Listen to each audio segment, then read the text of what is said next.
모든 여군이 알고 있는 비밀이었습니다. 저희는 입 밖으로 꺼내지 못할 뿐이었죠. 북한 여군 장교가 충격적인 말을 내뱉습니다.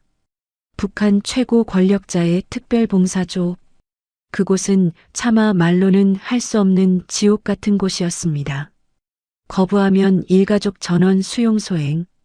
한번 들어가면 다시는 나올 수 없는 곳이었습니다.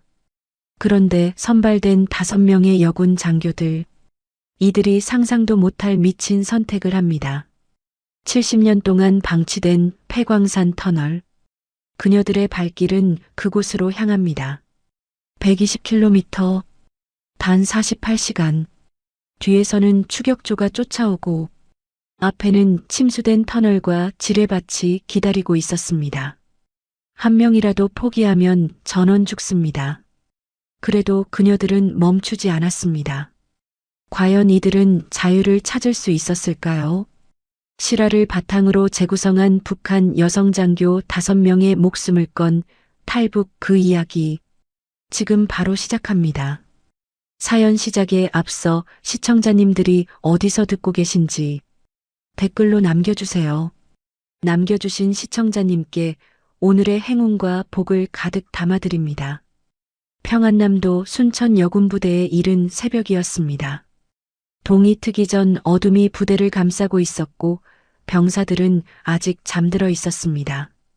박소령은 부대 감청실에서 홀로 남한 라디오 주파수를 분석하고 있었습니다. 30살의 정보장교였습니다. 헤드폰 너머로 적의 뉴스 소리가 흘러나왔습니다. 서울의 날씨가 어떻고 경제가 어떻고 하는 이야기들이었습니다. 그녀에게는 그저 분석해야 할 정보일 뿐이었습니다. 매일 똑같이 반복되는 일상이었습니다. 오늘도 어제와 다를 것 없는 하루가 될 줄 알았습니다. 그때까지만 해도 그랬습니다. 그때 부대 정문 쪽에서 엔진 소리가 들려왔습니다. 검은 승용차 한 대가 부대 입구에 멈춰 섰습니다. 차문이 열리고 검은 옷을 입은 남자들이 내렸습니다. 그 순간 부대 전체에 긴장감이 퍼졌습니다. 보위부였습니다. 북한에서 보위부가 찾아온다는 것은 곧 누군가의 인생이 끝난다는 것을 의미했습니다. 아무리 충성을 다해도 아무리 실수 없이 살아도 보위부 앞에서는 모든 것이 무의미했습니다. 그들이 원하면 누구든 잡아갈 수 있었고 누구든 사라지게 만들 수 있었습니다. 병사들 사이로 공포가 번졌습니다. 누가 끌려가는 것인지 모두가 숨을 죽였습니다. 얼마 지나지 않아 긴급 소집 명령이 떨어졌습니다. 박소령, 김중희, 이중희, 최중희, 정소희. 5명 즉시 본부 회의실로 출두하라. 5명의 여성 장교가 지목되었습니다. 박소령은 헤드폰을 벗고 자리에서 일어났습니다. 심장이 빠르게 뛰기 시작했습니다. 무슨 일인지 알 수 없었지만 좋은 일이 아니라는 것만은 확실했습니다. 회의실로 향하는 복도에서 다른 4명과 마주쳤습니다. 김중희는 28살의 통신장교였고 이중희는 27살의 공병장교였습니다. 최중희는 26살의 의무장교였고 정소희는 5명 중 가장 어린 25살의 보급장교였습니다. 모두 각자의 분야에서 능력을 인정받은 엘리트 장교들이었습니다. 그렇기에 더욱 불안했습니다. 왜 하필 자신들 5명인지 누구도 이해할 수 없었습니다. 밀폐된 회의실 문이 열렸습니다. 안에는 보위부 관리가 기다리고 있었습니다. 5명이 들어서자 문이 닫혔습니다.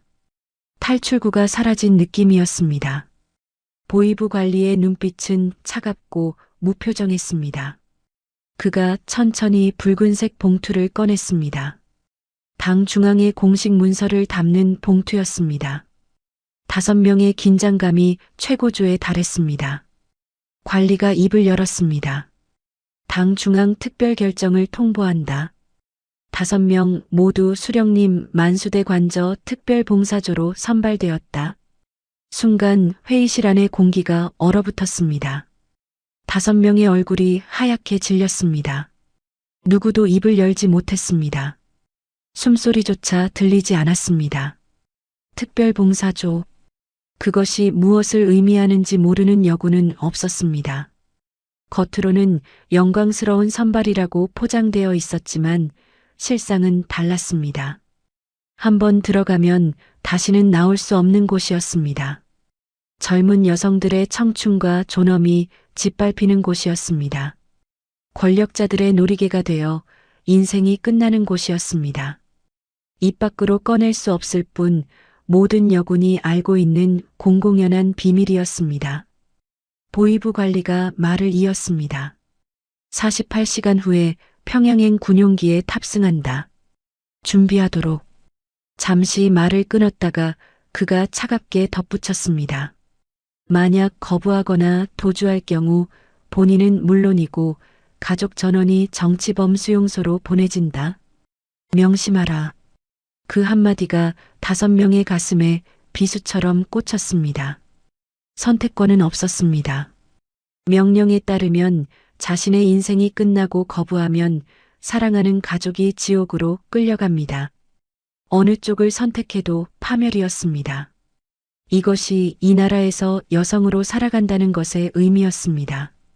보위부가 떠난 뒤에도 5명은 한동안 아무 말도 하지 못했습니다. 무거운 침묵이 회의실을 짓눌렀습니다. 누군가는 손을 떨었고 누군가는 눈물을 참느라 입술을 깨물었습니다. 절망이 공기처럼 그녀들을 감싸고 있었습니다. 한참 후에 먼저 입을 연 것은 박소령이었습니다. 그녀의 목소리는 낮았지만 단단했습니다. 우리에게 남은 시간은 48시간입니다. 김중희가 떨리는 목소리로 되물었습니다. 도망칠 곳이 어디 있습니까? 이 나라 어디를 가도 보위부의 손이 닿지 않는 곳이 없습니다. 국경은 삼엄하게 막혀 있고 탈북하다 잡히면 총살입니다. 박소령이 고개를 들었습니다. 그녀의 눈빛이 결연하게 빛났습니다. 있습니다. 길이 있습니다. 모두가 박소령을 바라봤습니다. 3달 전 박소령은 문서고를 정리하다가 우연히 오래된 지도 하나를 발견했습니다. 6.25 전쟁 당시에 사용되었던 극비 지도였습니다. 그 지도에는 평안남도에서 강원도까지 연결된 지하 터널이 표시되어 있었습니다. 일제강점기에 석탄을 운반하기 위해 만들어진 폐광산 터널이었습니다. 70년 넘게 아무도 사용하지 않은 채 방치된 길이었습니다. 그 터널을 통하면 남한으로 갈 수 있습니다. 순천에서 강원도 철원까지 직선거리로 약 120km입니다. 48시간 안에 주파할 수 있습니다. 모두가 숨을 멈췄습니다. 남한. 그것은 감히 입에 담는 것조차 반역이 되는 금지된 단어였습니다. 꿈에서나 상상해 볼 수 있는 다른 세계였습니다.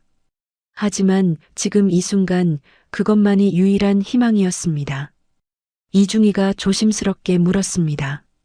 70년이나 방치된 터널이 아직 통과 가능하겠습니까? 무너진 곳도 있을 텐데요. 위험 구간이 분명히 있을 겁니다. 하지만 불가능하지는 않습니다. 공병 출신인 당신이 도와주면 됩니다. 정소희가 눈물을 닦으며 말했습니다. 5명 중 가장 어린 그녀였지만 목소리는 단호했습니다. 함께 가겠습니다. 끝까지요. 여기 남아서 죽느니 탈출하다 죽는 게 낫습니다. 5명이 서로의 손을 맞잡았습니다. 차가웠던 손들이 서로의 온기를 나누었습니다. 이 순간부터 그녀들은 생사를 함께하는 운명 공동체가 되었습니다. 박소령이 말했습니다. 오늘 밤 자정에 부대 뒤편 페타냐코에서 만납시다. 그때까지 절대로 아무렇지 않은 척 평소처럼 행동해야 합니다. 조금이라도 눈치채이면 끝입니다. 5명은 각자의 자리로 흩어졌습니다. 남은 시간 동안 평소와 다름없이 일과를 수행했습니다. 하지만 겉으로 태연한 척해도 가슴속에서는 폭풍이 몰아치고 있었습니다. 저녁 점호 시간이 되었습니다. 줄을 서 있던 정소희의 눈가에 눈물이 맺혔습니다. 고향에 계신 어머니 얼굴이 떠올랐습니다. 다시는 볼 수 없을지도 모른다는 생각에 가슴이 미어졌습니다. 옆에 서 있던 최중희가 아무 말 없이 그녀의 손을 꼭 잡아주었습니다. 말은 필요 없었습니다. 밤이 깊어갔습니다. 박소령은 막사 침대에 누워 서랍 속에 숨겨둔 낡은 지도를 꺼냈습니다. 어둠 속에서 손가락으로 경로를 더듬으며 머릿속에 새겼습니다. 순천을 출발해서 맹산과 양덕을 거쳐 세포에서 방향을 틀어 철원까지 120km의 지하 터널 경로를 완벽하게 외웠습니다. 밤 11시 45분, 약속된 시간이 다가왔습니다. 한 명씩 차례로 막사를 빠져나왔습니다. 발소리를 죽이고 숨을 참으며 그림자처럼 움직였습니다. 경비병의 눈을 피해 부대 뒤편으로 향했습니다. 페탄약고의 녹슨 철문이 삐걱거리며 열렸습니다. 어둠 속에서 5개의 그림자가 하나로 모였습니다. 박소령이 작은 손전등을 켜며 나지막이 말했습니다. 이제 돌아갈 길은 없습니다. 우리 5명이 한 몸입니다. 한 명이라도 흔들리면 전원 죽습니다. 각오되셨습니까? 어둠 속에서 4개의 고개가 끄덕였습니다. 48시간의 사투가 시작되었습니다. 페탄약고 안은 오랫동안 사람의 손길이 닿지 않은 곳이었습니다. 곰팡내와 먼지 냄새가 코를 찔렀습니다. 녹슨 탄약 상자들이 어둠 속에 쌓여 있었고 거미줄이 천장을 뒤덮고 있었습니다. 박소령이 손전등을 바닥에 놓고 배낭에서 접힌 종이를 꺼냈습니다. 70년 된 낡은 지도였습니다. 누렇게 바랜 종이 위에 붉은색 선이 길게 그어져 있었습니다. 일제강점기에 석탄을 운반하기 위해 만들어진 지하 터널 경로였습니다. 5명이 지도 주위로 모여들었습니다. 박소령이 손가락으로 경로를 짚으며 설명을 시작했습니다. 여기가 지금 우리가 있는 순천입니다. 여기서 출발해서 이 터널을 따라가면 강원도 철원까지 연결됩니다. 총 거리는 약 120km입니다. 48시간 안에 주파해야 합니다. 김중희가 지도를 들여다보며 물었습니다. 하루에 60km씩 걸어야 한다는 건데 가능하겠습니까? 그것도 지하 터널에서요. 쉽지 않을 겁니다. 하지만 해내야 합니다. 48시간이 지나면 우리가 사라진 걸 알게 됩니다. 그때부터 전국에 수배령이 내려집니다. 그 전에 남한 땅을 밟아야 합니다. 이중희가 공병장교답게 지도를 꼼꼼히 분석했습니다. 그녀의 표정이 점점 굳어졌습니다. 터널 중간에 위험 구간이 여러 곳 있습니다. 여기 이 지점은 지반이 약해서 낙반 위험이 있고요. 이쪽 2 구간은 지하수가 스며들어서 침수 가능성이 있습니다. 통과가 불가능합니까? 아닙니다. 우회로가 있습니다. 다만 시간이 더 걸릴 수 있습니다. 그리고 조심해서 통과해야 합니다. 최중희가 현실적인 문제를 제기했습니다. 의무장교로서 5명의 체력 상태를 누구보다 잘 알고 있었습니다. 120km 강행군이라니요. 솔직히 말해서 우리 체력으로 48시간 안에 가능할지 모르겠습니다. 군사훈련을 받은 남자 병사들도 힘든 거리입니다. 박소령이 모두를 둘러보며 말했습니다. 그녀의 눈빛은 흔들림이 없었습니다. 불가능을 가능으로 만들어야 합니다. 여기 남으면 우리는 죽습니다. 특별봉사조에 끌려가면 인생이 끝나는 겁니다. 하지만 터널을 통과하면 살 수 있습니다. 힘들어도 가야 합니다. 다른 선택지가 없습니다. 무거운 침묵이 흘렀습니다. 모두가 현실의 무게를 느끼고 있었습니다. 그때 정소희가 눈물을 닦으며 입을 열었습니다. 5명 중 가장 어렸지만 목소리에는 단단한 결의가 담겨 있었습니다. 함께 가겠습니다. 끝까지요. 죽더라도 자유를 향해 가다 죽겠습니다. 그 한마디에 모두의 눈빛이 바뀌었습니다. 두려움 대신 결의가 차올랐습니다. 5명이 서로의 손을 맞잡았습니다. 박소령이 고개를 끄덕이며 말했습니다. 그럼 역할을 분담합시다.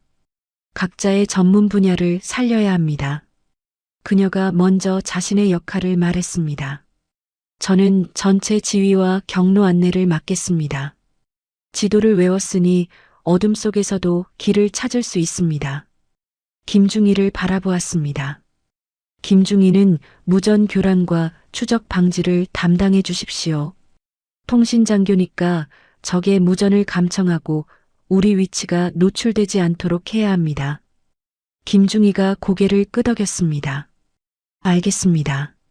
소형방에 전파 장치를 만들 수 있습니다. 추격조가 오더라도 무전을 교란시킬 수 있습니다. 박소령이 이중희를 보았습니다.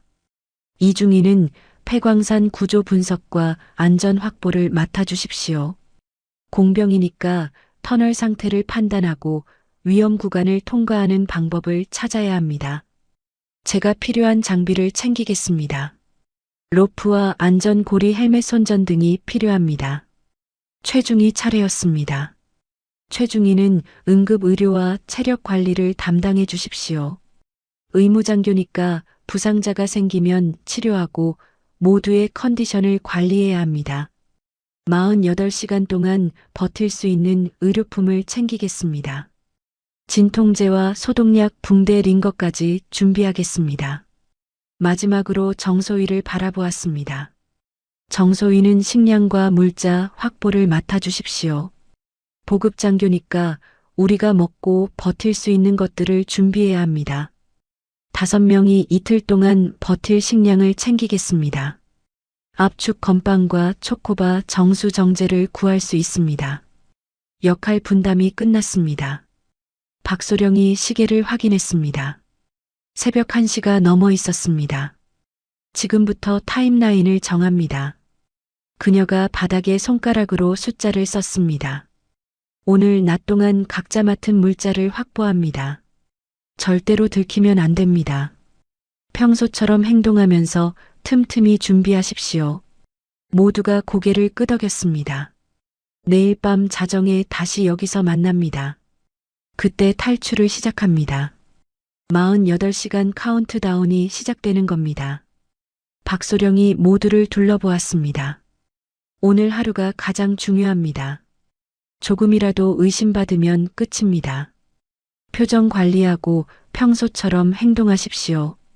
긴장하면 얼굴에 나타납니다. 정소희가 불안한 목소리로 물었습니다. 만약 물자를 구하다가 들키면 어떻게 합니까? 들키면 안 됩니다. 박소령의 대답은 단호했습니다. 한 명이라도 발각되면 5명 모두 끝입니다. 가족들까지 연루됩니다.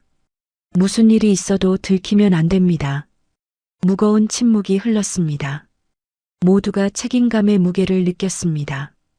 박소령이 마지막으로 말했습니다. 우리는 이제 한 몸입니다.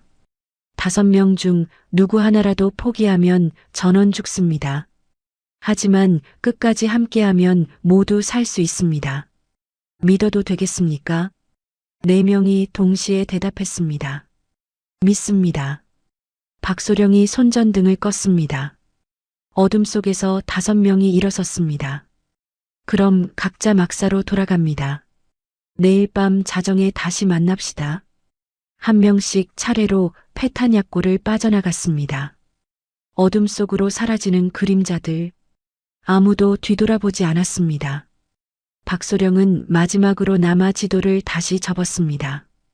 가슴에 품고 어둠 속으로 걸어나갔습니다. 막사로 돌아온 5명은 각자의 침대에 누웠습니다. 하지만 아무도 잠들지 못했습니다. 천장을 바라보며 같은 생각을 했습니다. 내일이 되면 모든 것이 시작됩니다. 성공하면 자유이고 실패하면 죽음입니다. 선택지는 없었습니다. 오직 앞으로 나아가는 것만이 살 길이었습니다. 새벽 5시에 기상 나팔이 울렸습니다. 5명 모두 평소처럼 침대에서 일어났습니다. 간밤에 한숨도 자지 못했지만 피곤한 기색을 내비칠 수 없었습니다.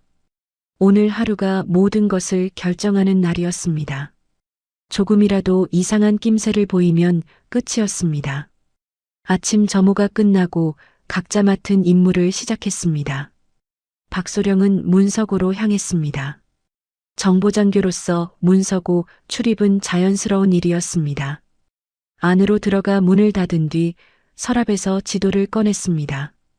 복사할 수는 없었습니다. 흔적이 남으면 안 되었습니다. 머릿속에 완벽하게 새겨야 했습니다. 1시간 넘게 지도를 들여다보았습니다.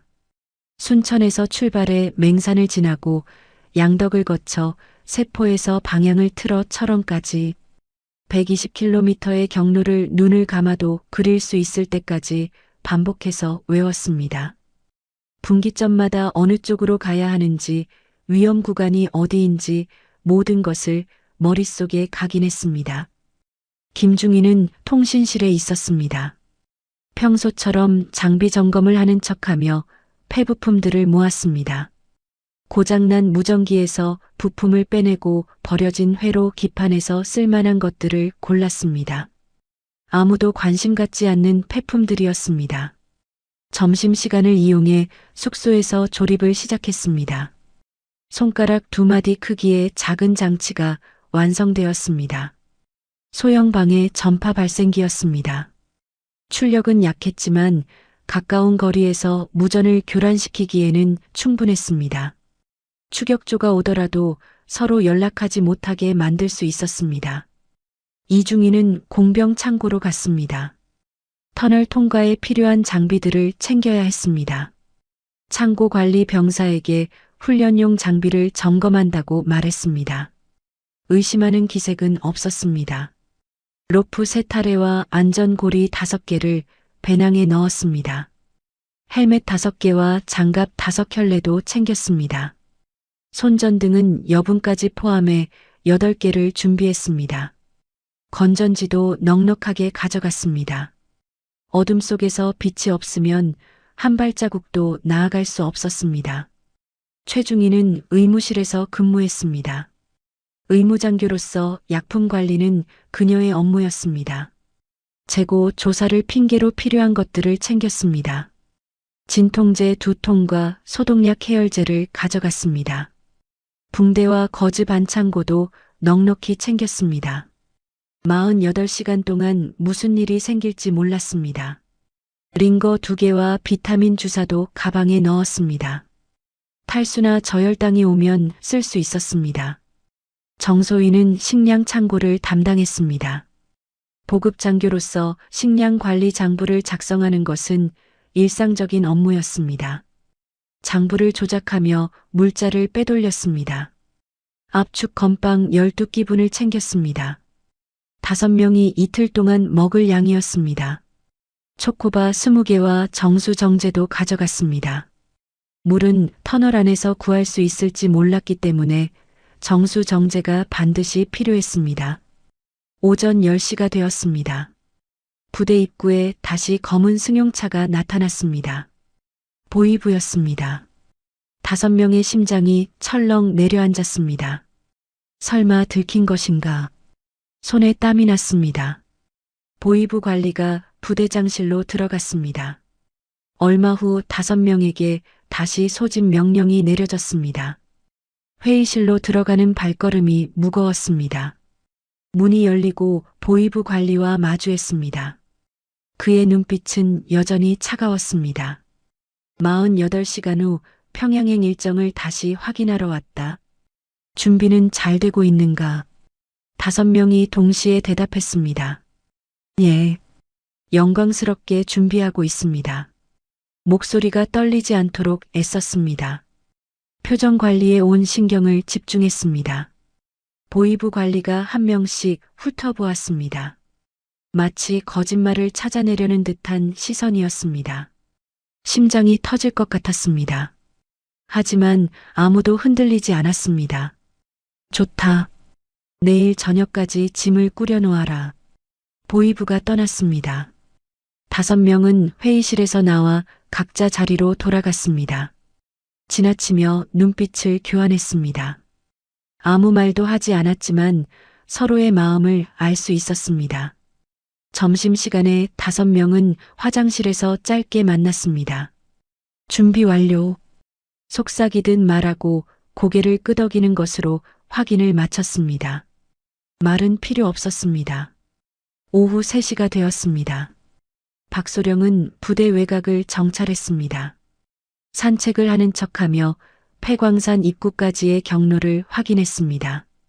부대에서 폐광산 입구까지는 약 5km였습니다. 도보로 1시간 거리였습니다. 중간에 검문소가 2곳 있었습니다. 위치와 경비병력 교대 시간을 파악했습니다. 첫 번째 검문소는 야간에 2명이 교대로 근무했습니다. 두 번째 검문소는 우회 도로로 피할 수 있었습니다. 저녁 6시에 식당에서 5명이 마주 앉았습니다. 마지막 만찬이었습니다. 내일이면 이 부대를 떠나게 됩니다. 성공하면 다시는 돌아오지 않을 것이고 실패하면 살아서 돌아오지 못할 것입니다. 국밥 한 그릇과 김치 몇 조각. 평범한 저녁이었습니다. 하지만 5명의 마음은 평범하지 않았습니다. 서로를 바라보며 눈빛으로 격려했습니다. 말하지 않아도 알 수 있었습니다. 우리는 해낼 수 있다고. 밤 9시가 되었습니다. 각자 막사로 돌아갔습니다. 박소령은 침대에 누워 배낭을 확인했습니다. 지도는 이미 머릿속에 있었습니다. 손전등과 여분의 건전지 나침반을 챙겼습니다. 군복 안에 여러 겹의 옷을 껴입었습니다. 지하 터널은 춥고 습할 것입니다. 다른 4명도 각자 준비한 물자를 배낭에 넣었습니다. 들키지 않도록 조심스럽게. 심장은 계속 빠르게 뛰었습니다. 밤 11시가 되었습니다. 박소령은 시계를 확인했습니다. 1시간 남았습니다.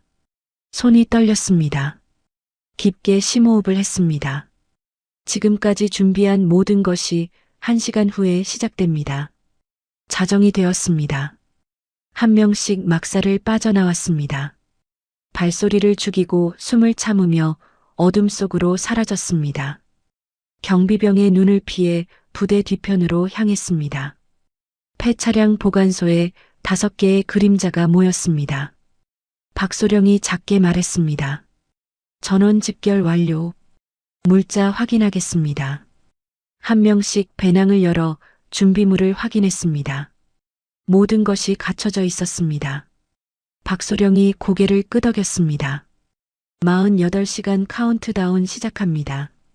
지금부터 우리는 탈영병입니다. 잡히면 죽습니다. 하지만 포기하지 않으면 살 수 있습니다.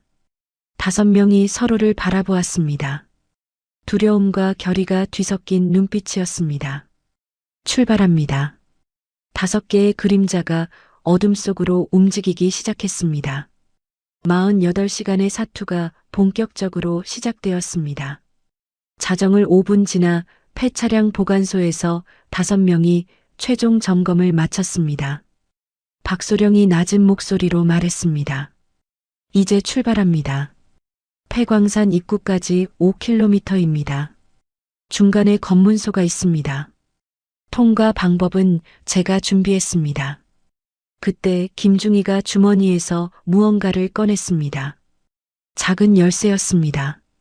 이게 뭡니까? 군용 지프 열쇠입니다. 3달 전부터 복제해뒀습니다. 모두가 놀랐습니다. 아무도 예상하지 못한 준비였습니다. 걸어서 가면 1시간이 넘게 걸립니다. 지프를 타면 15분이면 됩니다. 체력도 아끼고 시간도 벌 수 있습니다. 박소령이 고개를 끄덕였습니다. 좋습니다. 지프로 이동합니다. 5명이 조용히 차량 보관소 안쪽으로 이동했습니다. 어둠 속에서 군용 지프가 보였습니다. 김중희가 열쇠로 문을 열었습니다. 이중희가 운전석에 앉았습니다. 시동을 걸려는 순간 정소희가 말했습니다. 잠깐요. 소음기를 개조해뒀습니다. 뭐라고요? 아버지가 정비사셨어요. 어릴 때부터 옆에서 보고 배웠습니다. 엔진 소음을 절반으로 줄였습니다. 정소희가 작게 웃었습니다. 그 미소 속에 돌아가신 아버지에 대한 그리움이 담겨 있었습니다. 이중희가 시동을 걸었습니다. 엔진 소리가 평소보다 훨씬 작았습니다. 정소희의 말대로였습니다. 지프가 천천히 움직이기 시작했습니다.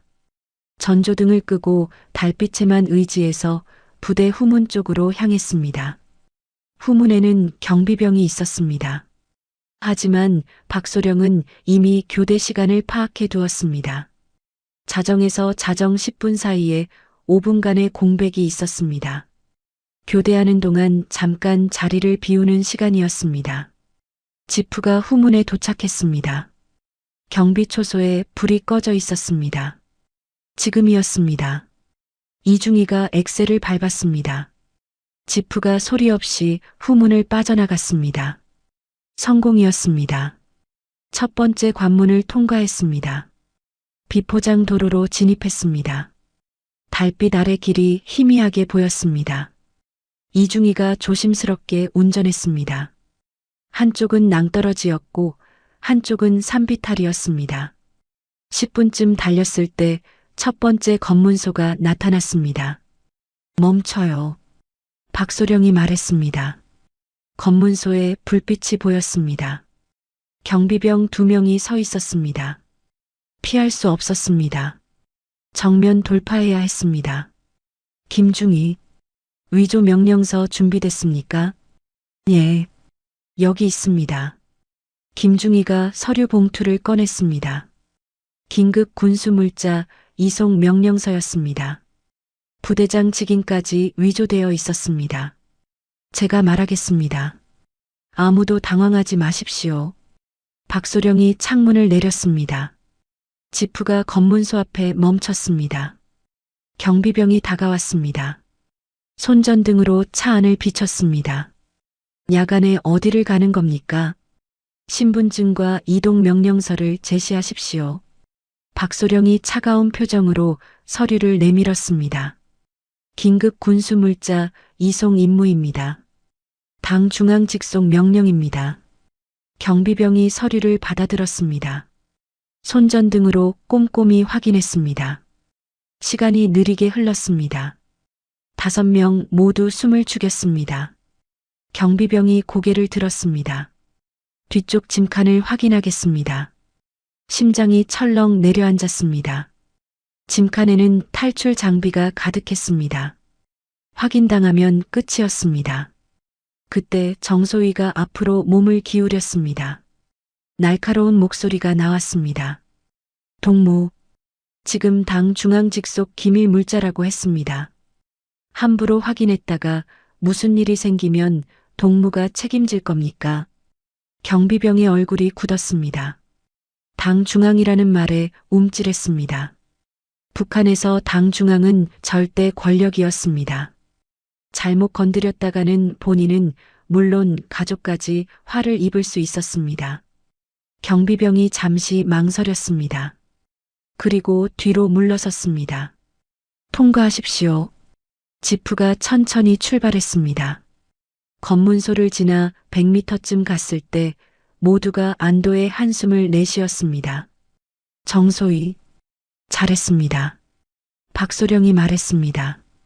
정소희의 손이 떨리고 있었습니다. 긴장이 풀린 것이었습니다.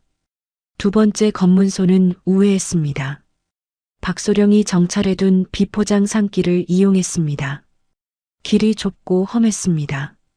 지프가 심하게 흔들렸습니다. 하지만 아무도 불평하지 않았습니다. 새벽 2시가 되었습니다.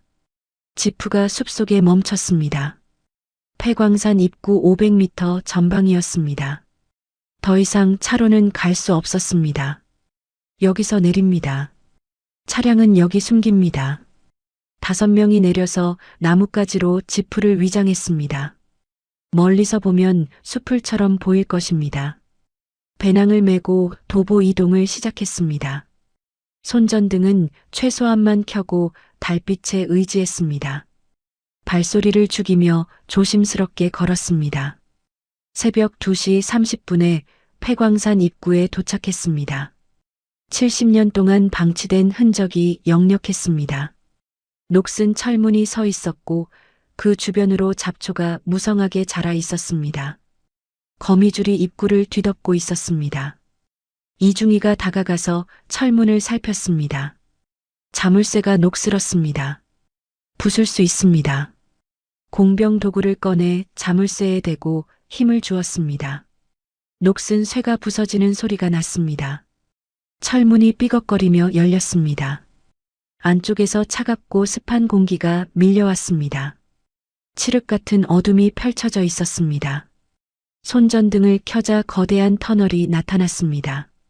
천장 높이가 10m는 되어 보였습니다. 5명이 터널 입구에 섰습니다. 박소령이 뒤를 돌아보았습니다. 멀리 부대 쪽에서 희미한 불빛이 보였습니다. 이제 저곳으로 다시는 돌아가지 않을 것입니다. 이제 돌아갈 수 없습니다. 박소령이 말했습니다. 앞으로 45시간 안에 120km를 가야 합니다. 쉽지 않을 겁니다. 하지만 포기하지 않으면 반드시 해낼 수 있습니다. 5명이 서로를 바라보았습니다. 두려움이 있었지만 결의가 더 강했습니다.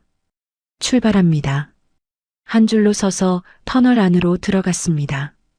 박소령이 맨 앞에서 길을 안내했습니다. 이중이가 맨 뒤에서 안전을 살폈습니다. 손전등 불빛이 어둠을 갈랐습니다. 5개의 그림자가 지하 세계로 사라져갔습니다. 지상에서의 삶은 끝났습니다. 이제 자유를 향한 여정만이 남았습니다. 터널 안으로 들어서자 세상이 완전히 달라졌습니다. 지상의 달빛도 별빛도 없었습니다. 오직 손전등 불빛만이 유일한 빛이었습니다. 칠흑 같은 어둠이 사방을 감싸고 있었습니다. 손전등을 끄면 눈앞에 손을 가져다 대도 보이지 않을 정도였습니다. 공기가 달랐습니다. 탁하고 습했습니다. 곰팡내와 흙냄새가 코를 찔렀습니다. 70년 동안 갇혀있던 공기였습니다.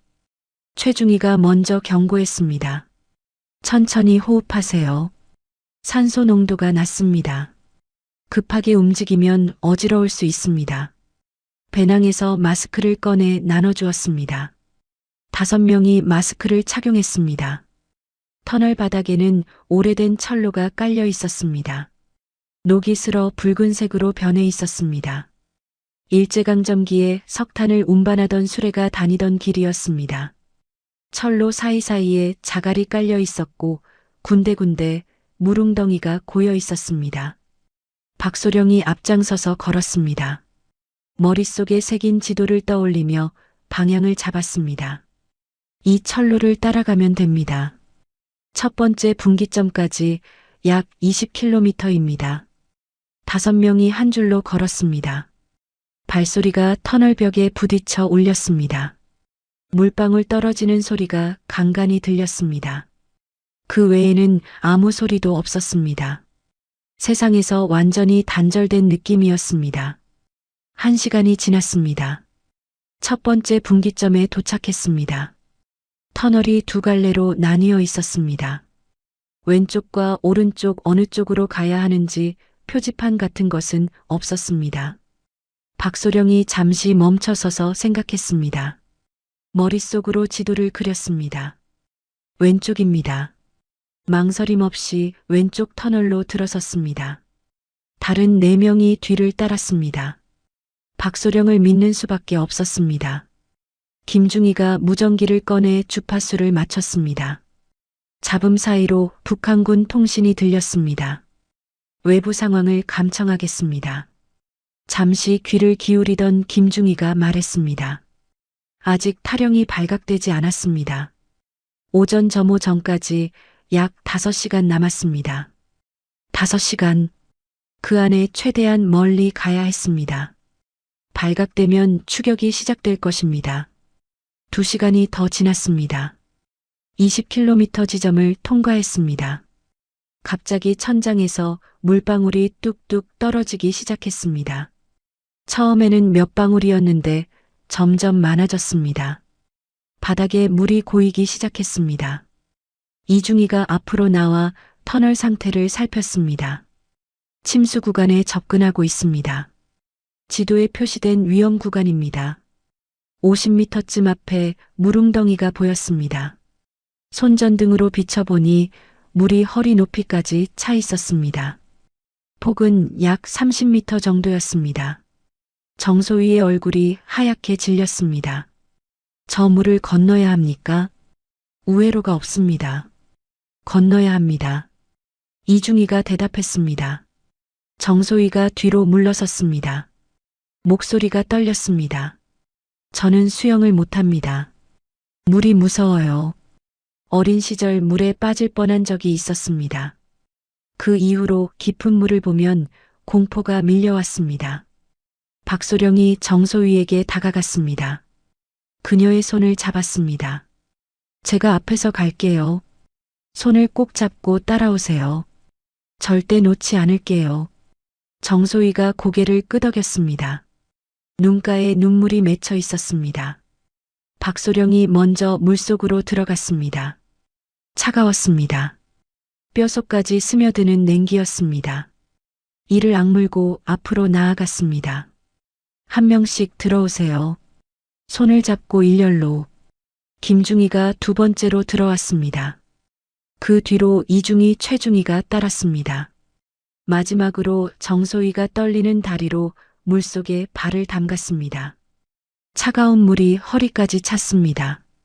정소희가 비명을 삼켰습니다. 앞사람의 손을 꽉 잡았습니다. 천천히, 한 발짝씩. 박소령의 목소리가 어둠 속에서 들렸습니다. 물속에는 흐름이 있었습니다. 발이 미끄러웠습니다. 한 발 한 발 조심스럽게 내디뎠습니다. 배낭이 물에 젖어 무거워졌습니다.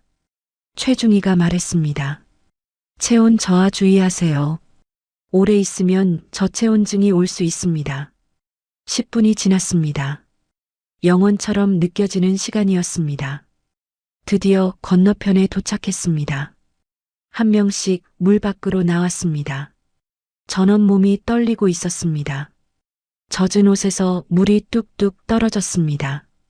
잠깐 쉬면서 옷을 짜겠습니다. 박소령이 말했습니다. 5명이 젖은 옷을 짜내고 마른 옷으로 갈아입었습니다. 체온을 유지하는 것이 중요했습니다. 정소희가 배낭에서 비상식량을 꺼냈습니다. 압축 건빵과 초코바를 나눠주었습니다. 물 한 모금씩 마셨습니다. 잠깐이지만 소중한 휴식이었습니다. 다시 출발했습니다. 4시간이 지났습니다. 50km 지점에 도달했습니다. 절반을 온 것입니다. 그때 김중희의 무전기에서 다급한 목소리가 흘러나왔습니다. 긴급 상황입니다. 모두가 멈춰 섰습니다. 김중희가 무전기에 귀를 기울였습니다. 얼굴이 점점 굳어졌습니다. 타령이 발각됐습니다. 심장이 멈추는 것 같았습니다. 오전 점호에서 5명이 없는 것을 확인했습니다. 지금 부대 전체가 뒤집어졌습니다. 김중희가 계속 보고했습니다. 비상수배령이 발령됐습니다. 여군 장교 5명 긴급 체포 명령입니다. 전국 검문소 봉쇄 지시가 내려졌습니다. 이중희가 물었습니다. 폐광사는요? 여기를 알고 있습니까? 아직은 모르는 것 같습니다. 하지만 시간 문제입니다. 수색 범위를 넓히면 결국 찾아낼 겁니다. 박소령이 이를 악물었습니다. 예상보다 빨리 발각됐습니다. 이제 진짜 쫓기는 신세가 됐습니다. 휴식은 끝입니다. 박소령이 단호하게 말했습니다. 지금부터 강행군합니다. 추격조가 오기 전에 최대한 거리를 벌려야 합니다. 70km가 남았습니다. 5명이 다시 일어섰습니다. 지친 몸을 이끌고 어둠 속으로 걸어 들어갔습니다. 이제 진짜 사투가 시작됐습니다. 뒤에서는 추격조가 쫓아오고 앞에서는 미지의 위험이 기다리고 있었습니다. 하지만 멈출 수 없었습니다. 살기 위해서는 계속 앞으로 나아가야 했습니다. 타령이 발각된 후 5명은 쉬지 않고 걸었습니다. 터널 안은 여전히 칠흑 같은 어둠이었습니다. 손전등 불빛만이 앞길을 비췄습니다. 발소리와 거친 숨소리가 터널 벽에 부딪혀 울렸습니다. 6시간이 지났습니다. 70km 지점이었습니다. 5명 모두 극도의 피로에 시달리고 있었습니다. 다리가 후들거렸고 발에는 물집이 잡혔습니다. 젖은 군화 안에서 발이 쓸려 피가 났습니다. 하지만 아무도 불평하지 않았습니다. 멈추면 죽는다는 것을 알고 있었습니다. 그때 정소희가 갑자기 비명을 지르며 쓰러졌습니다. 정소희. 박소령이 달려갔습니다. 정소희가 바닥에 주저앉아 발목을 잡고 있었습니다. 발목을 삐었습니다. 돌에 걸려서 최중희가 즉시 무릎을 꿇고 발목을 살폈습니다. 만지자 정소희가 비명을 삼켰습니다. 인대가 늘어난 것 같습니다. 부어오르고 있어요. 배낭에서 붕대와 진통제를 꺼냈습니다. 발목을 단단히 감고 진통제를 먹였습니다. 걸을 수 있겠습니까? 박소령이 물었습니다. 정소희가 이를 악물고 일어서려 했습니다. 하지만 발목에 힘을 주자 다리가 풀렸습니다. 다시 주저앉았습니다. 눈물이 흘렀습니다. 죄송합니다. 제가 짐이 되고 있습니다. 저 때문에 다들 위험해지고 있어요. 정소희가 고개를 숙였습니다. 어깨가 떨리고 있었습니다.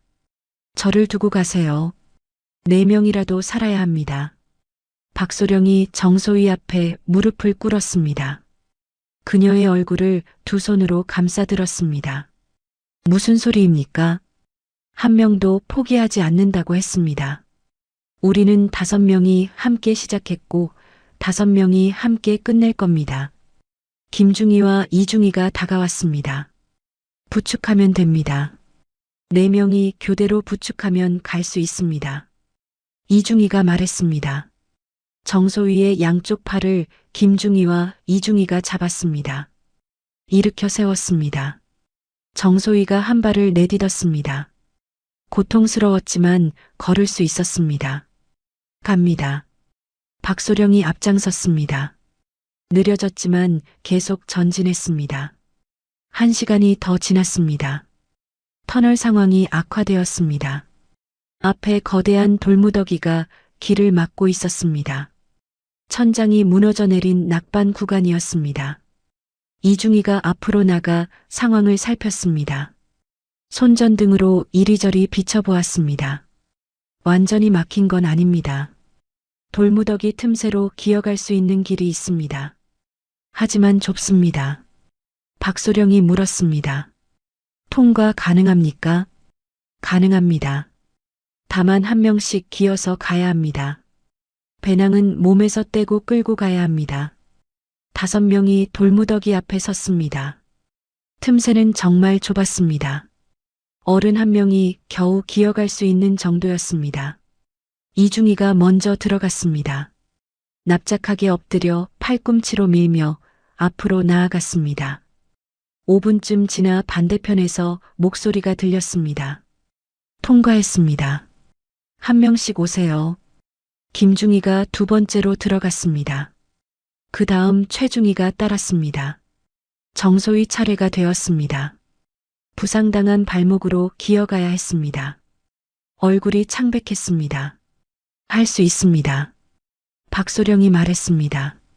정소희가 이를 악물고 틈새로 들어갔습니다. 기어갈 때마다 발목에서 통증이 밀려왔습니다. 비명을 삼키며 조금씩 앞으로 나아갔습니다.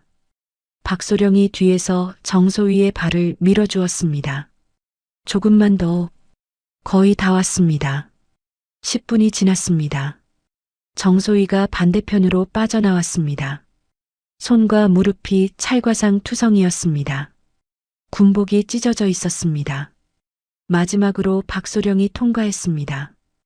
5명 전원이 낙반 구간을 넘었습니다. 최중희가 소독약으로 상처를 치료했습니다. 8시간이 경과했습니다. 80km 지점이었습니다. 정소희가 배낭을 열었습니다. 남은 식량을 확인했습니다. 식량이 얼마 안 남았습니다. 물도 바닥나고 있어요. 예상보다 빠른 소진이었습니다. 침수 구간을 건너면서 일부가 젖어 못 쓰게 된 것도 있었습니다. 그때 김중희가 무전기에서 손을 떼며 말했습니다. 나쁜 소식입니다. 모두가 김중희를 바라보았습니다. 북한군 추격조가 폐광산 입구에 진입했습니다. 우리를 뒤쫓고 있습니다. 심장이 얼어붙는 느낌이었습니다. 거리가 얼마나 됩니까? 약 6시간 뒤에 있습니다. 하지만 그들은 우리보다 빠릅니다. 건장한 남자 병사들이고 장비도 좋습니다. 박소령이 계산했습니다. 우리 속도가 시속 10km, 추격조는 시속 15km는 될 겁니다. 40km가 남았는데 이 속도면 따라잡힙니다. 절망이 밀려왔습니다. 이중희가 말했습니다. 정소희 부상에 우리도 지쳤습니다. 속도를 더 낼 수 없습니다. 침묵이 흘렀습니다. 모두가 막막한 표정이었습니다. 박소령의 눈빛이 바뀌었습니다. 무언가를 결심한 눈이었습니다. 우리 속도를 높일 수 없다면 그들의 속도를 늦춰야 합니다. 어떻게 해요? 터널 일부를 무너뜨립니다. 모두가 놀랐습니다. 이중희가 물었습니다. 폭약 없이 어떻게 무너뜨립니까? 아까 지나온 낙반 위험 구간이 있었습니다. 천장이 불안정한 곳이요. 거기에 인위적으로 충격을 주면 무너질 수 있지 않습니까? 이중희가 생각에 잠겼습니다. 공병으로서 구조를 분석했습니다. 가능합니다. 지지대 역할을 하는 바위 몇 개를 빼내면 연쇄적으로 무너질 겁니다. 하지만 위험합니다. 제가 가겠습니다. 이중희가 말했습니다. 안 됩니다. 혼자 가면 위험합니다. 박소령이 말렸습니다. 하지만 이중희는 단호했습니다. 공병은 저뿐입니다. 다른 사람이 하면 실패할 수 있습니다. 30분이면 다녀올 수 있습니다. 박소령이 이중희를 바라보았습니다. 그녀의 눈에 결의가 차 있었습니다. 반드시 돌아오십시오. 약속합니다. 이중희가 뒤로 돌아 어둠 속으로 뛰어갔습니다. 4명이 기다렸습니다. 시간이 느리게 흘렀습니다. 10분이 지나고 20분이 지났습니다. 멀리서 쿵 하는 소리가 들렸습니다. 땅이 미세하게 흔들렸습니다. 성공한 것입니다. 얼마 후 이중희가 뛰어왔습니다. 숨을 헐떡이고 있었습니다. 온몸이 먼지투성이었습니다. 해냈습니다. 터널이 막혔습니다. 추격조가 저 구간을 뚫으려면 최소 3시간은 걸릴 겁니다. 박소령이 이중희의 손을 잡았습니다. 고생했습니다. 한 줄기 희망이 보였습니다. 3시간을 벌었습니다. 하지만 아직 40km가 남아 있었습니다. 쉴 시간 없습니다. 바로 출발합니다. 5개의 그림자가 다시 어둠 속으로 움직이기 시작했습니다. 터널을 무너뜨린 후 5명은 다시 전진했습니다. 3시간을 벌었지만 마음을 놓을 수 없었습니다. 추격조는 반드시 무너진 구간을 뚫고 올 것입니다. 그 전에 최대한 멀리 가야 했습니다. 12시간이 경과했습니다. 100km 지점이었습니다. GOP까지 20km가 남았습니다. 거의 다 온 것입니다. 하지만 5명 모두 한계에 다다라 있었습니다. 정소희의 상태가 급격히 나빠졌습니다. 부상당한 발목뿐만 아니라 온몸에 힘이 빠져 있었습니다. 눈이 풀리고 말이 어눌해졌습니다. 정소희, 정신 차려요. 최중희가 정소희의 얼굴을 살폈습니다. 입술이 바짝 말라 있었고 피부가 창백했습니다. 탈수와 저혈당입니다. 오랫동안 제대로 먹지 못하고 계속 걸었으니까요. 배낭에서 마지막 링거를 꺼냈습니다. 정소희의 팔에 바늘을 꽂고 링거를 연결했습니다. 김중희가 링거백을 높이 들고 있었습니다. 1시간만 버티세요. 제발. 최중희가 정소희의 손을 잡았습니다. 정소희가 희미하게 고개를 끄덕였습니다. 잠시 휴식을 취했습니다. 정소희에게 링거가 들어가는 동안 다른 4명도 주저앉아 지친 몸을 쉬었습니다. 발이 부어올라 군화를 벗기도 힘들었습니다. 온몸이 땀과 먼지로 뒤범벅이 되어 있었습니다. 30분이 지났습니다. 정소희의 눈빛이 조금 돌아왔습니다. 일어날 수 있겠습니까? 박소령이 물었습니다. 정소희가 이를 악물고 일어섰습니다. 비틀거렸지만 서 있을 수 있었습니다. 다시 출발했습니다. 얼마 지나지 않아 터널 저 멀리에서 희미한 빛이 보였습니다. 손전등 불빛이 아니었습니다. 자연광이었습니다. 출구입니다. 이중희가 외쳤습니다. 희망이 보이는 순간이었습니다. 하지만 김중희의 표정이 굳어졌습니다. 무전기를 귀에 대고 있던 그녀가 말했습니다. 문제가 있습니다. 모두가 멈춰섰습니다. 북한군이 터널 출구 쪽에 병력을 배치했습니다. 20명이 경계 중입니다. 우리가 나오기를 기다리고 있어요. 심장이 철렁 내려앉았습니다. 출구가 막힌 것입니다. 정면 돌파는 불가능합니다. 5명이 20명을 상대할 수 없습니다. 이중희가 말했습니다. 모두가 절망에 빠졌습니다. 여기까지 와서 막히다니. 박소령이 눈을 감았습니다. 머릿속으로 지도를 떠올렸습니다. 터널 구조를 하나하나 되짚었습니다. 갑자기 눈을 떴습니다. 환기구가 있습니다. 뭐라고요? 출구 2km 전방에 환기구가 있었습니다. 지도에 표시되어 있었어요. 터널 공기를 순환시키기 위해 지상과 연결된 수직 통로입니다. 모두의 눈이 커졌습니다. 그 환기구로 나갈 수 있습니까?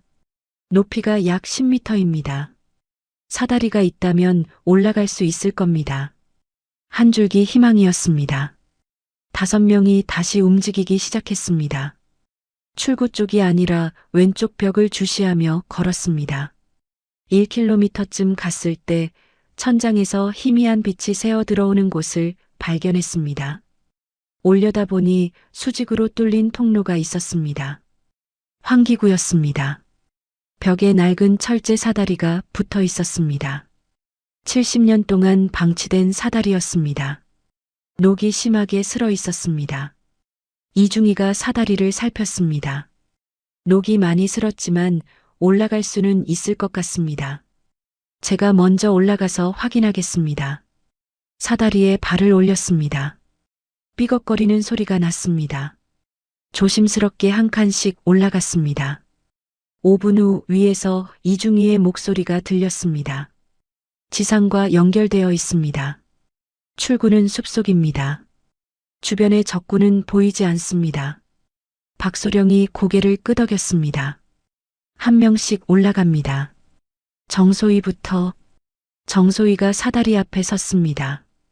부상당한 발목으로 10m를 올라가야 했습니다. 얼굴이 창백했지만 피하지 않았습니다. 할 수 있습니다. 사다리에 손을 잡고 올라가기 시작했습니다. 한 칸 올라갈 때마다 발목에서 통증이 밀려왔습니다. 이를 악물었습니다. 아래에서 박소령과 김중희가 밀어주었습니다. 중간쯤 올라갔을 때 사다리가 심하게 흔들렸습니다. 녹슨 볼트가 느슨해진 것입니다. 정소희가 비명을 삼켰습니다. 멈추지 마세요. 계속 올라가요. 박소령이 아래에서 외쳤습니다. 정소희가 다시 올라가기 시작했습니다. 마침내 위에서 이중희의 손이 내려왔습니다. 정소희를 끌어올렸습니다. 다음은 최중희, 그 다음은 김중희가 올라갔습니다. 박소령 차례가 되었습니다. 마지막이었습니다. 사다리에 발을 올렸습니다. 이미 4명이 올라가면서 사다리가 더 약해져 있었습니다. 중간쯤 올라갔을 때였습니다. 발판이 부러졌습니다. 박소령의 몸이 허공에 떴습니다. 한 손으로 간신히 사다리를 잡았습니다. 다리가 허공에서 흔들렸습니다. 박소령님, 위에서 4명이 비명을 질렀습니다. 손 내려요. 잡아요. 4개의 손이 아래로 내려왔습니다. 박소령이 남은 힘을 다해 손을 뻗었습니다. 손가락이 닿았습니다. 잡았어요. 놓지 마세요. 4명이 온 힘을 다해 끌어올렸습니다. 팔이 터질 것 같았습니다. 하지만 아무도 손을 놓지 않았습니다. 박소령의 몸이 조금씩 올라왔습니다. 마침내 환기구 밖으로 빠져나왔습니다. 5명 전원이 지상에 나왔습니다. 밤하늘이 펼쳐져 있었습니다. 별이 가득했습니다. 48시간 만에 보는 하늘이었습니다. 차갑고 탁한 터널 공기가 아닌 신선한 바람이 불어왔습니다. 5명이 땅에 주저앉았습니다. 아무 말도 하지 못했습니다. 그저 하늘을 올려다보며 숨을 몰아쉬었습니다. 잠시 후 박소령이 일어섰습니다. 주변을 살폈습니다. 여기가 어딥니까? 이중이가 나침반을 꺼내 방향을 확인했습니다. 강원도 철원 민통선 지역입니다. GOP가 약 8km 전방입니다. 거의 다 온 것입니다. 하지만 아직 안심할 수 없었습니다. 여기는 아직 북한 땅이었습니다. 그때 정소희가 무언가를 발견했습니다. 저거 뭐예요? 땅에 표지판이 꽂혀 있었습니다. 빨간 글씨로 쓰여 있었습니다. 지뢰 위험지역? 5명의 얼굴이 굳어졌습니다. 사방이 지뢰밭이었습니다. 한 발짝도 함부로 디딜 수 없었습니다. 박소령이 기억을 더듬었습니다.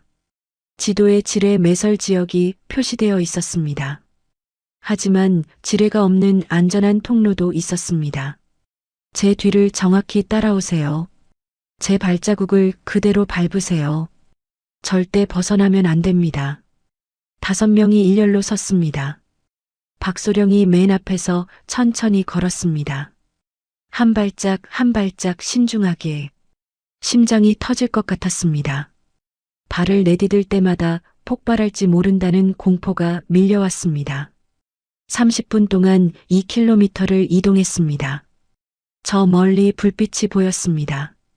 GOP 초소의 불빛이었습니다. 정소희의 눈에서 눈물이 흘렀습니다. 저기예요. 저기가 자유예요. GOP 초소의 불빛이 점점 가까워졌습니다. 5명은 지뢰밭을 벗어나 숲속으로 들어섰습니다. 나무 사이로 철책선이 보였습니다. 대한민국과 북한을 가르는 군사분계선이었습니다. 저 철책만 넘으면 자유였습니다. GOP까지 3km가 남았습니다. 5명이 마지막 힘을 짜내며 전진했습니다. 정소희를 김중희와 이중희가 양쪽에서 부축했습니다. 모두가 비틀거렸습니다. 발이 천근만근이었습니다. 하지만 멈출 수 없었습니다. 여기서 멈추면 모든 것이 물거품이 되는 것입니다. 2km를 남겨두고 숲이 끝났습니다. 탁 트인 공간이 나타났습니다. GOP 철책이 눈앞에 보였습니다. 그 순간 강렬한 빛이 5명을 비췄습니다. 서치라이트였습니다. 한국군 GOP에서 쏘는 탐조등이 5명을 정조준하고 있었습니다. 눈을 뜰 수 없을 정도로 밝았습니다. 동시에 확성기 소리가 울려 퍼졌습니다. 정지, 움직이지 마시오. 손을 머리 위로 올리시오. 한국어였습니다. 남한 군인의 목소리였습니다. 5명의 눈에서 동시에 눈물이 흘렀습니다. 박소령이 먼저 2 손을 높이 들어 올렸습니다. 목청껏 외쳤습니다. 투항합니다. 우리는 북한 탈북자입니다. 귀순 의사가 있습니다. 다른 4명도 손을 들어 올렸습니다. 정소희는 무릎을 꿇었습니다. 더 이상 서 있을 힘이 없었습니다. 최중희가 옆에서 부축했습니다. 잠시 후 GOP 쪽에서 움직임이 있었습니다. 무장한 한국군 병사들이 천천히 다가왔습니다. 총을 겨눈 채 신중하게 접근했습니다. 무기 소지 여부를 확인하겠습니다. 움직이지 마십시오. 병사들이 5명을 수색했습니다. 무기는 없었습니다. 배낭 안에는 남은 식량과 의료품 손전 등뿐이었습니다. 박소령이 군복깃을 열어 계급장을 보여주었습니다. 우리는 북한 인민군 여성 장교 5명입니다. 소령 1명, 중위 3명, 소위 1명입니다. 48시간 동안 폐광산 터널을 통해 왔습니다. 병사들이 서로 눈빛을 교환했습니다. 이런 경우는 처음이었습니다. 한 명이 무전기를 들었습니다. GOP 72, 본부 응답하십시오. 북한군 여성 장교 5명이 귀순 의사를 표명했습니다. 지시 바랍니다. 잠시 후 무전기에서 응답이 왔습니다. 신원 확인 후 GOP 내부로 인도하라는 지시였습니다. 10분 후 GOP 부대장이 직접 나왔습니다. 중령 계급장을 달고 있었습니다. 5명의 신원을 1차 확인했습니다. 북한 인민군 장교가 맞습니까? 예, 그렇습니다. 귀순 동기가 무엇입니까? 박소령이 대답했습니다. 특별봉사조로 선발되어 평양으로 끌려갈 처지였습니다. 거부하면 가족이 수용소로 보내지고 따르면 우리 인생이 끝나는 상황이었습니다. 살기 위해 탈출했습니다. 부대장의 표정이 미묘하게 변했습니다. 특별봉사조가 무엇인지 그도 알고 있었습니다. 알겠습니다. 우선 GOP 안으로 들어가십시오. 상세한 조사는 합동신문본부에서 진행될 것입니다. 5명이 한국군의 안내를 받으며 GOP 철책 안으로 들어갔습니다. 철책을 넘는 순간이었습니다. 정소희가 갑자기 쓰러졌습니다. 의식을 잃은 것이었습니다. 48시간 동안 부상당한 몸으로 버텨온 것이 한계에 다다른 것입니다. 의무병 불러.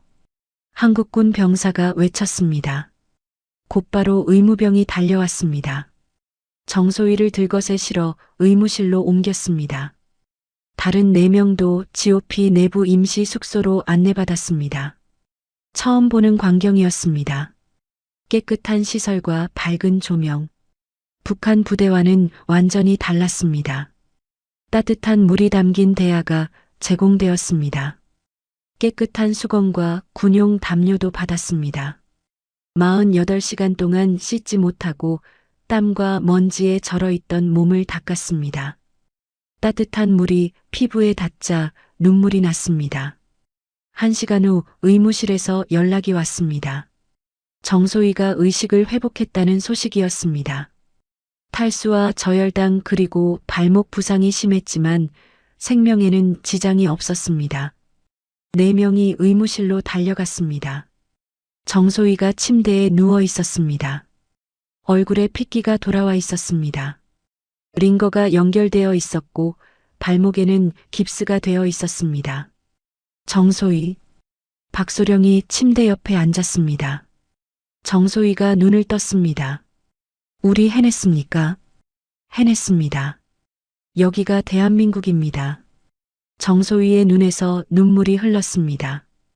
입술이 떨렸습니다. 살았네요. 우리 정말 살았네요. 5명이 손을 맞잡았습니다. 아무 말도 하지 않았습니다. 그저 서로의 손을 잡고 울었습니다. 48시간 동안 참아왔던 모든 감정이 터져나왔습니다. 공포와 고통과 절망, 그리고 마침내 찾아온 안도감. 부대장이 들어왔습니다. 5명을 바라보며 말했습니다. 합동신문본부에 연락했습니다. 내일 아침 헬기가 와서 서울로 이송할 예정입니다. 오늘 밤은 여기서 푹 쉬십시오. 박소령이 일어나 경례를 했습니다. 감사합니다. 그날 밤 5명은 GOP 임시 숙소에서 함께 잠들었습니다. 48시간 동안 한숨도 자지 못했습니다. 피로가 파도처럼 밀려왔습니다. 하지만 이번에는 두려움이 아니라 평화로운 잠이었습니다. 더 이상 쫓기지 않아도 되었습니다. 더 이상 숨지 않아도 되었습니다. 다음 날 아침 해가 떴습니다. 하늘에서 헬기 소리가 들렸습니다. 군용 헬기가 GOP에 착륙했습니다. 5명을 서울 합동신문본부로 이송하기 위해 온 것이었습니다. 5명이 헬기에 올랐습니다. 정소희는 들것에 실려 탔습니다. 헬기가 이륙했습니다. 창밖으로 풍경이 펼쳐졌습니다. GOP 철책이 작아졌습니다. 멀리 북쪽 땅이 보였습니다. 다시는 돌아가지 않을 곳이었습니다. 그리고 눈앞에 대한민국 땅이 펼쳐졌습니다. 산과 들, 마을과 도시, 자유로운 땅이었습니다. 박소령이 창밖을 바라보며 중얼거렸습니다. 우리가 해냈다. 옆에 앉은 김중희가 박소령의 손을 잡았습니다. 네, 해냈습니다. 5명의 얼굴에 미소가 번졌습니다. 지옥 같은 48시간이 끝났습니다. 이제 새로운 삶이 시작되는 것입니다. 헬기가 서울을 향해 날아갔습니다. 자유를 향한 여정이 마침내 끝났습니다. 1년이 흘렀습니다. 서울 강남의 한 카페에서 5명의 여성이 테이블에 둘러앉아 있었습니다. 창밖으로 봄 햇살이 쏟아지고 있었습니다. 벚꽃이 흩날리는 거리를 사람들이 오갔습니다. 평화로운 오후였습니다. 박소령이 커피잔을 들며 말했습니다. 아니, 이제는 박지연이라는 새 이름을 가진 여성이었습니다. 1년 전 오늘이었습니다. 우리가 GOP를 넘은 날이요. 다른 4명이 고개를 끄덕였습니다. 1년 전 그날의 기억이 떠올랐습니다. 48시간 동안의 지옥 같은 탈출, 120km 지하 터널, 추격과 공포, 그리고 마침내 찾아온 자유. 김중희였던 김서연이 말했습니다. 그때는 살 수 있을 거라고 생각도 못했어요. 하루하루가 기적 같았습니다. 1년 동안 많은 일이 있었습니다. GOP에서 서울로 이송된 5명은 합동신문본부에서 3개월간 조사를 받았습니다. 신원 확인과 탈북 동기 북한 내부 정보에 대한 신문이 이어졌습니다. 쉽지 않은 시간이었습니다.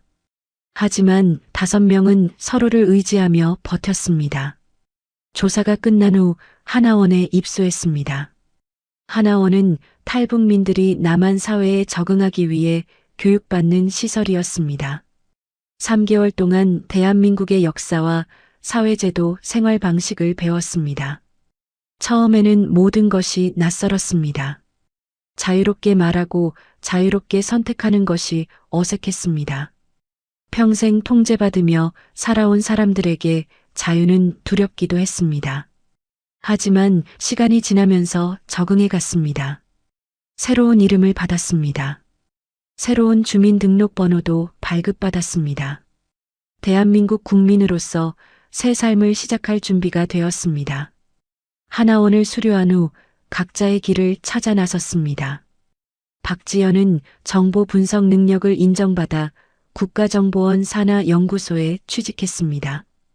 북한 관련 정보를 분석하는 일이었습니다. 자신이 가장 잘 아는 분야였습니다. 적이었던 나라를 분석하는 것이 아이러니했지만 그녀는 이 일에서 보람을 찾았습니다. 김서연은 통신기술을 살려 IT 회사에 입사했습니다. 처음에는 기술 격차 때문에 힘들었습니다. 북한의 통신기술은 남한에 비해 수십 년 뒤처져 있었습니다. 하지만 밤을 새워 공부했습니다. 1년 만에 실력을 인정받아 팀장 후보로 거론되고 있었습니다. 이중이었던 이수진은 건설회사에서 일하고 있었습니다. 공병 출신답게 구조 분석 능력이 뛰어났습니다. 현장에서 인정받아 프로젝트 매니저로 승진했습니다. 터널을 무너뜨려 추격조를 막았던 경험은 아무에게도 말하지 않았습니다. 하지만 그 경험이 그녀를 강하게 만들었습니다. 최중이었던 최은정은 의료 자격증 시험을 준비하고 있었습니다. 북한에서 의무장교로 근무한 경력은 남한에서 인정받지 못했습니다. 처음부터 다시 시작해야 했습니다. 힘들었지만 포기하지 않았습니다. 올해 안에 간호사 자격증을 딸 예정이었습니다. 그 후에는 간호대학에 편입할 계획이었습니다. 정소위였던 정유진은 대학에 입학했습니다. 25살의 새내기가 되었습니다. 주변 학생들보다 나이가 많았지만 개의치 않았습니다. 배움의 나이가 무슨 상관이냐고 그녀는 말했습니다. 경영학을 전공하며 창업을 꿈꾸고 있었습니다. 발목 부상은 완치되어 이제는 뛸 수도 있었습니다. 카페에서 5명이 이야기꽃을 피웠습니다. 정유진이 말했습니다. 지난주에 꿈을 꿨어요. 터널 안을 걷는 꿈이었어요. 어둠 속에서 손전등 불빛만 보이고요. 나도 가끔 그런 꿈을 꿔요. 이수진이 대답했습니다. 그때 기억이 아직도 생생해요. 평생 잊지 못할 것 같아요. 최은정이 고개를 끄덕였습니다. 하지만 후회하지 않아요. 그때 탈출하지 않았으면 지금의 우리는 없었을 테니까요. 박지현이 커피잔을 내려놓으며 말했습니다. 맞아요. 우리는 선택했어요. 죽음 앞에서 삶을 선택했어요. 공포 앞에서 희망을 선택했어요. 그 선택이 우리를 여기까지 데려왔어요. 5명이 서로를 바라보았습니다. 1년 전 패탄약고에서 손을 맞잡았던 기억이 떠올랐습니다. 그때는 절망뿐이었습니다. 하지만 지금은 달랐습니다. 각자의 자리에서 새로운 삶을 살고 있었습니다. 김서연이 가방에서 봉투를 꺼냈습니다. 사실 오늘 여러분께 보여드릴 게 있어요. 봉투에서 사진 5장을 꺼냈습니다. 각각 다른 여성의 사진이었습니다. 나이든 여성, 젊은 여성, 어린아이. 이게 뭐예요? 우리 가족들이에요. 북한에 두고 온 가족들이요. 모두가 숨을 멈췄습니다. 어떻게 구한 거예요? 탈북민 네트워크를 통해서요. 우리 가족들 소식을 수소문했어요. 김서연의 눈에 눈물이 맺혔습니다. 우리 어머니 아직 살아계세요. 수용소에 끌려가지 않았대요. 우리가 탈북한 후 가족들이 조사를 받았지만 직접적인 연루 증거가 없어서 풀려났대요. 정유진이 사진을 집어들었습니다. 사진 속 여성은 그녀의 어머니였습니다. 어머니, 눈물이 흘렀습니다. 언젠가 다시 만날 수 있을까요? 박지현이 정유진의 손을 잡았습니다. 만날 수 있을 거예요. 반드시요. 통일이 되면 가장 먼저 달려갈 거예요. 5명이 다시 손을 맞잡았습니다. 1년 전처럼 박지현이 말했습니다. 우리 약속해요. 매년 오늘 이 자리에서 만나기로요. 우리가 자유를 찾은 날을 기억하면서요. 4명이 동시에 대답했습니다. 약속해요. 창밖으로 벚꽃이 흩날렸습니다. 봄바람이 불어왔습니다. 5명의 여성이 웃고 있었습니다. 1년 전 그들은 죽음을 각오하고 어둠 속으로 뛰어들었습니다. 120km의 지하 터널을 걸었습니다. 추격과 공포와 싸웠습니다. 그리고 마침내 자유를 찾았습니다. 이제 그들 앞에는 무한한 가능성이 펼쳐져 있었습니다. 새로운 시작이었습니다. 그리고 이것은 끝이 아니라 시작이었습니다. 자유를 향한 여정은 계속될 것입니다. 언젠가 그들의 가족도 자유를 찾는 날이 올 것입니다. 그날까지 5명은 각자의 자리에서 열심히 살아갈 것입니다. 희망을 품고 서로를 믿으며. 안녕하세요. 인생 어울림입니다. 감동적인 이번 영상 가슴 따뜻히 시청하셨나요? 여러분의 생각을 댓글로 남겨주시어 다른 분들과 마음을 나눠주세요. 구독과 좋아요는 사랑입니다. 끝까지 시청해 주셔서 감사드리며 더 좋은 영상으로 다시 찾아뵙겠습니다. 감사합니다. 인생 어울림 드림